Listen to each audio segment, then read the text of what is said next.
નમસ્કાર દર્શક મિત્રો, હું છું રૂપલ વણેચિયા. સંપૂર્ણ ન્યૂઝમાં આપનું સ્વાગત છે. થરાદ તાલુકાના દુધવા ગામના શિક્ષક દિનેશભાઈ શિવરામભાઈ પુરોહિતે પોતાના 53મા જન્મદિવસની અનોખી અને પ્રેરણાદાયી રીતે ઉજવણી કરીને સમાજમાં સેવા ભાવનાનો સંદેશ આપ્યો હતો.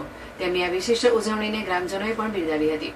જન્મદિવસ નિમિત્તે દિનેશભાઈએ સૌપ્રથમ પોતાના માતા પિતાની પૂજા કરી તેમના આશીર્વાદ મેળવ્યા હતા. ત્યારબાદ વડેચી ગૌશાળા દુધવા ખાતે એક ટ્રોલી લીલું ઘાસ અર્પણ કરી ગૌસેવાનું પુણ્ય કાર્ય કર્યું હતું. આ ઉપરાંત ગામમાં ચાલી રહેલી ભાગવત કથામાં પ્રસાદના દાતા બની ધાર્મિક સેવા કાર્યમાં પણ યોગદાન આપ્યું હતું. સેવાકીય અને ધાર્મિક પ્રવૃત્તિઓ સાથે જન્મદિવસની ઉજવણી કરીને તેમણે સમાજ માટે પ્રેરણારૂપ ઉદાહરણ પૂરું પાડ્યું છે.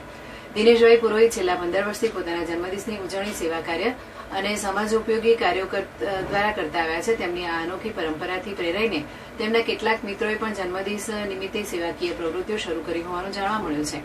સમાજમાં સકારાત્મક સંદેશો ફેલાવતી તેમની આ સેવાભાવી પ્રવૃત્તિઓને ગ્રામજનોએ વધાવી લીધી છે. નોંધનીય છે કે દિનેશભાઈ પુરોહિત વિવિધ સામાજિક અને સેવાકીય કાર્યોમાં સતત સક્રિય રહી સમાજ સેવામાં મહત્વપૂર્ણ યોગદાન આપી રહ્યા છે. જય ગૌ માતા, જય ગોપાલા.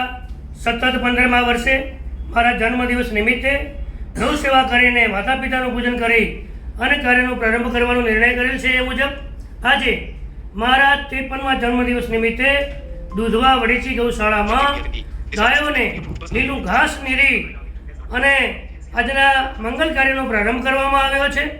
સાથે સાથે ગામના યુવાનો, વડેચી ગૌશાળાના સંચાલક શ્રી ભૂરાભાઈ પુરોહિત, ગામના તમામ યુવાનો, પરિવારના ભાઈઓ, ગૌ સેવકો બધા જ આ કાર્યની અંદર તનમનથી જોડાયા છે. ગામમાં પવિત્ર અધિક માસ ચાલી રહ્યો છે ત્યારે પુરુષોત્તમ માસમાં જે કથા સાંભળવા આવતા સૌ ભાઈઓ બહેનો ધર્મપ્રેમી જનતાને પણ પ્રસાદ માટેની વ્યવસ્થા કરવામાં આવી છે. જીવનની અંદર એક સારું કાર્ય થાય, સારો સંદેશ જાય, એ મુજબ એક શિક્ષક તરીકે છેલ્લા 15 વર્ષથી આ કાર્ય કરું છું. એમાં ભગવાન મને શક્તિ આપે. પત્રકાર મિત્રોનો પણ આભાર, ધન્યવાદ. જય ગૌ માતા, જય ગોપાલા.